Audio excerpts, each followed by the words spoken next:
the first one. We held back their food for 24 hours, so this way they'd have less manure on the inside. I bought this knife here from Premier One. It's super sharp. The more sharp, the more humane it is, the less they feel. But as soon as the blood supply is cut off to their brain, they immediately, shut down, and all they feel is the initial cut, and then the suffering stops.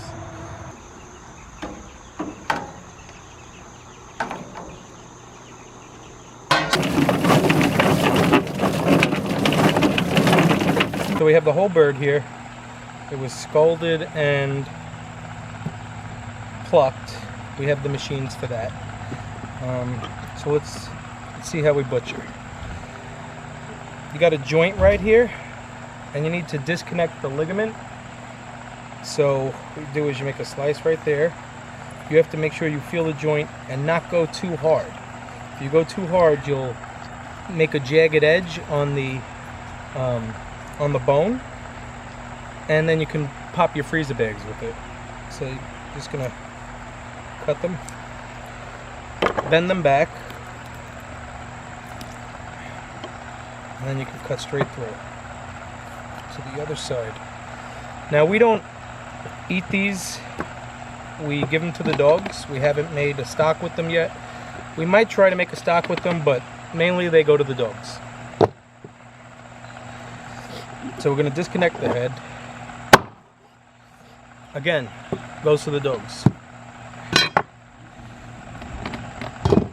So now here, what I like to do is I pinch the skin and I stab right through it to the other side and lift up.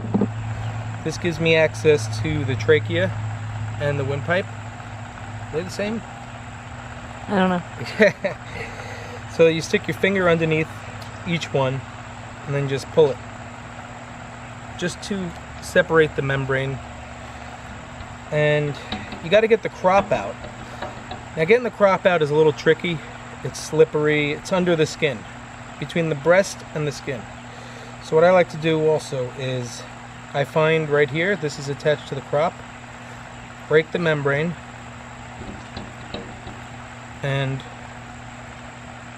pull it up, and then it will lead you right to the crop, and it'll let you get your finger around it much easier.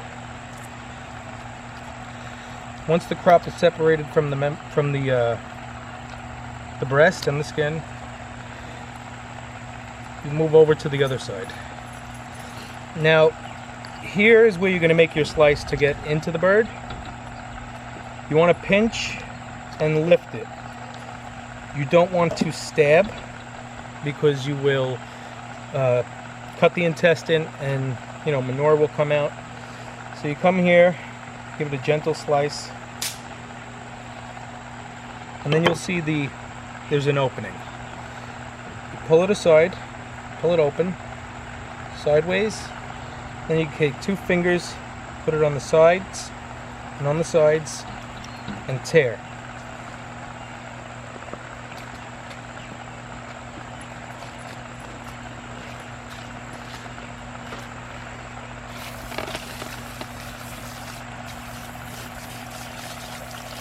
Just going to rinse it off and make sure nothing gets in it. So you stick your hand in there, 3 fingers, your whole hand, depending on the size of the bird. I go at top along the rib cage, so get to the top of the bird, and then you just kind of move your hand around the surface on the inside, and you're disconnecting the membrane from all the innards, so you can pull them out easier. Once it's all separated inside, you'll feel it. You can't show it because it's so crammed in there, but you take 2-3 fingers past everything, you'll feel when you passed it, and you kind of hook them around, and then you give it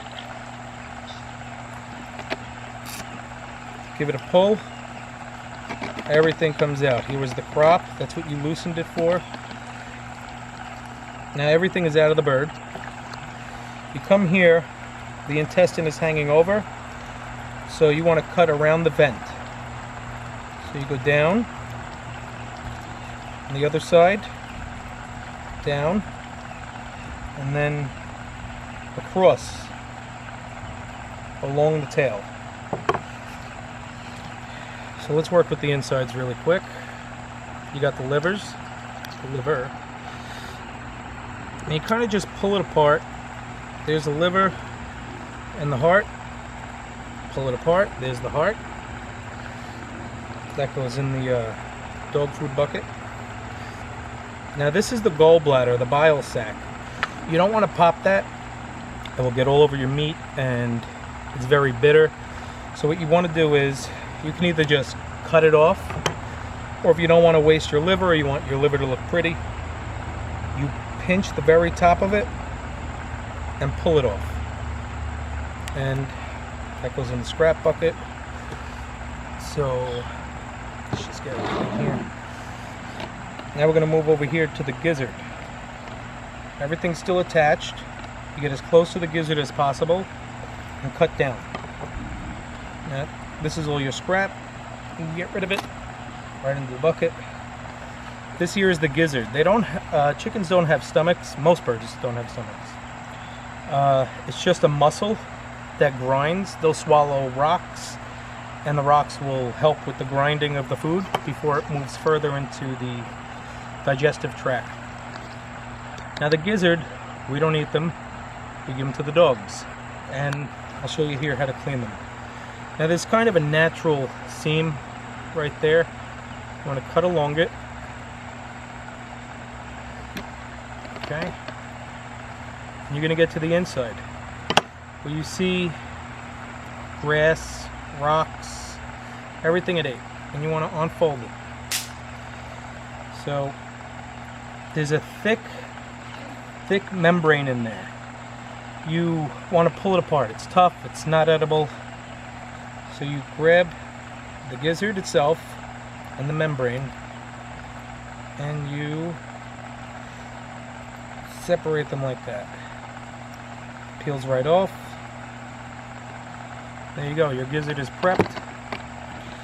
Let me rinse that.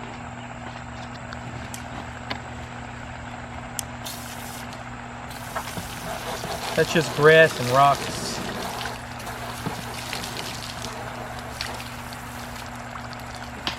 This is garbage, goes in scrap. Alright, so everything's out of this bird. Trachea, everything's out. So we like to cut this off. Danielle makes stock with it. It's the neck, stock or gravy.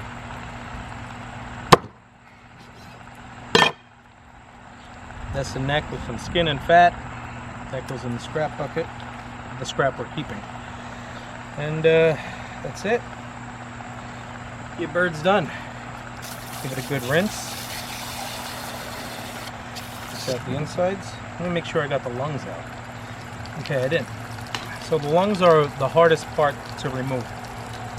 They sell scrapers, but what I like to do is you get 2-3 fingers, you go all the way to the side by a wing. Push down, scoop around, and pull. And there's a lung.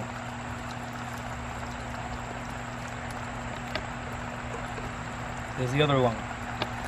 Now your bird is truly ready. Two coolers set up. We have one for an initial chill.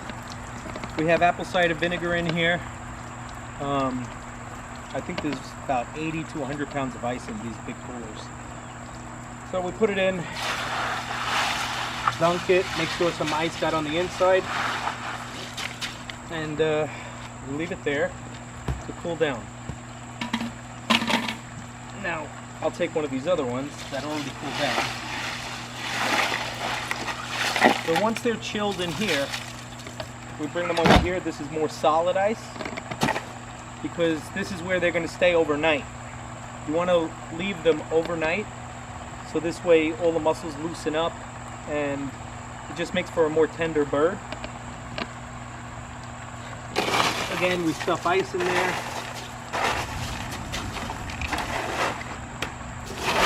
Cover it up a little bit, and we'll just keep going. chickens have been resting for 24 hours. You can use a cooler, which is what we used, or you can place them in a refrigerator. I'm going to show you how we vacuum seal them using the scalder. Now your scalder has to be between 180 and 190 degrees because you don't want to cook them, but it has to be hot enough to vacuum seal it. So you need a straw, a zip tie, and your bags. These bags we ordered from Amazon. They're the large bags, and we could leave a link down below to show you where we purchased them. So you want to put the straw in, get it as tight as you can.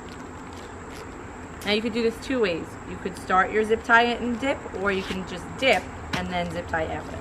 I like to start my zip tie.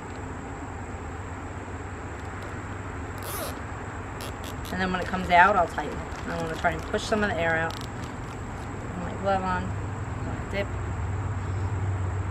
Now you just dunk it a couple times and you do it for a couple of seconds. So you want to do 3 dunks for 1 second each. 1, 2, 3.